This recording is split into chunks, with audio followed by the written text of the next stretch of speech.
கிறிஸ்துவுக்குள் அன்பானவர்களே, கர்த்தருடைய நாமத்தில் உங்களை மகிழ்ச்சியோடு வாழ்த்துகிறேன். கர்த்தர் உங்களோடு இருப்பாராக, உங்களை ஆசீர்வதிப்பாராக. குறிப்பிட்ட ஒரு நபருக்கு குடும்பத்தில் நிறைய பிரச்சனை, கணவன் மனைவிக்கிடையில் எப்போவுமே சண்டை நடக்கும். சண்டை நடக்கிறவள்ள இவர் வாய்க்கு வந்தபடி பேசிடுவார். வாய்க்கு வந்தபடி பேசின வரை இவருக்கு மனம் பாதிக்க ஆரம்பிக்கும். உடனே என்ன பண்ணுவார்னா, பைபிள் எடுத்துகிட்டு அப்படியே கோயிலுக்கு போயிடுவார். கோயிலுக்கு போயிட்டு பைபிளெல்லாம் படித்து தாவீதை போல் என்ன பண்ணுவோன்னா 51ஆம் சங்கீதத்தில் அவர் பாவத்தை குறித்து சொல்லுறது மாதிரி இவர் சொல்லி, ஆண்டவரை இப்படி பேசிட்டு இப்படி நடந்துக்கிட்டே இவ்விதமாக எல்லாம் கெட்ட வார்த்தையெல்லாம் சொல்லிட்டேன், என்னை மன்னியும் என்று சொல்லி அந்த மன்னிப்பு கேட்டுவார்.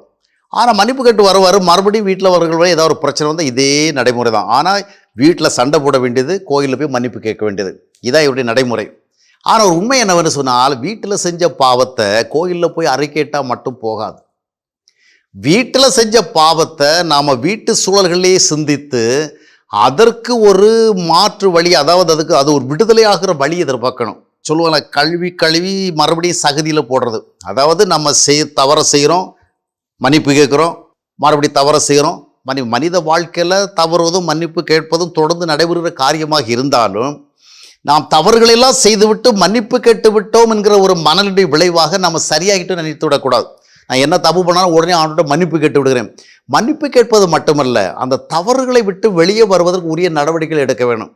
வாய்க்கு வந்தபடி பேசிவிட்டு, குடும்பத்தில் எப்போவுமே சமாதான குறைவை ஏற்படுத்தி விட்டு, குழப்பங்களை ஏற்படுத்தி விட்டு, கலக்கங்களை ஏற்படுத்தி விட்டு, ஒரு விதமான ஒரு வித்தியாசமான சூழலை ஏற்படுத்தி விட்டு ஆண்டவர்கிட்ட போய் ஐம் சாரி அப்படின்னு சொல்லுகிறதுல மட்டுமே திருப்தி அடையக்கூடாது. மன்னிப்பை கேட்கணும். மறுபடி இது போன்ற தவறுகள் நிகழாத விதமாக தேவனுடைய கிருபை பெறும்படியாக நம்மை நாமே ஆராய்ந்து பார்த்து, ஏன் சண்டை வருது, ஏன் கெட்ட வார்த்தை பேச வேண்டிய வருது, ஏன் வாய்க்கு வந்தபடி எதையோ பேசிக்கிட்டு அப்புறம் கஷ்டப்பட நேரிடுகிறது, ஏன் குடும்பத்தில் குழப்பம் வருது, இதை சிந்தித்து பார்த்து நம்முடைய பக்கத்தில் என்ன தவறு இருக்கிறது, நம்முடைய மனநிலை என்ன, நம்முடைய குணநிலை என்ன, நம்முடைய வார்த்தையின் தரம் என்ன என்பதை சிந்தித்து பார்த்து ஆண்டவருடைய பாதத்தில் உட்கார்ந்து, ஆண்டவர் எனக்கு நல்ல மனசை தாரும். மன்னிப்பு மட்டும் வாங்கக்கூடாது. மன்னிக்கப்பட்டவள் என்ன செய்ய வேண்டும்? மறுபடி மனம் திரும்பின வாழ்க்கையை வாழணும். தொடர்ந்து நாம் நல்ல மனதோடு செயல்படுவதற்கு ஏற்ற கிருபைகளை கேட்கணும். குடும்பங்களில் ஒருவேளை சூழல்கள் வித்தியாசமாக இருக்கலாம். நாம் தாழ்மை உடையவர்களாக, சகிப்புத்தன்மை உடையவர்களாக, பொறுமை உடையவர்களாக, ஏற்றுக்கொள்கிற தன்மையுடையவர்களாக இருக்கும்படியாக ஆண்டவரிடத்தில் கிருபை கேட்கணும். வீட்டில் பாவத்தை செஞ்சுட்டு அப்படி கோயிலில் போய் நம்ம அறிக்கையிட்டுட்டே இருக்கிறதுனால மட்டும் விஷயங்கள் செட்டில் ஆகிடுறதில்ல.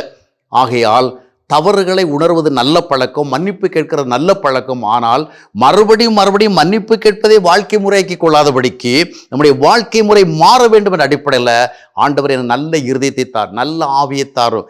சில நேரங்களில் உணர்ச்சி வசப்பட்டு செயல்படுகிற அனுபவங்களை விட்டு வெளியே வர உதவி செய்யும். இந்த கடும் கோபங்களை, கடும் எரிச்சல்களை, கடுமையான வார்த்தை பேசுகிற மனநிலை, இவைகளை விட்டு என்னை விலக்கி காரும் என்று சொல்லி ஆண்டவருக்கு நம்முடைய வாழ்க்கையை ஒப்பு கொடுத்து குடும்பங்களிலே மாற்றங்களை நாம் எதிர்பார்க்க வேண்டும், திருப்பங்களை எதிர்பார்க்க வேண்டும். வீட்டுக்குள்ளே 1000 விஷயங்களை பண்ணிக்கிட்டு அப்படி இப்படியே நாம் கோயிலில் போய் உட்காந்துக்கிட்டு மன்னிப்பு கேட்கறதுனால ஆண்டவர் எல்லாவற்றையும் நம்ம மன்னித்து எல்லாவற்றையும் சரி செய்து விட்டால் எண்ணிவிடக்கூடாது.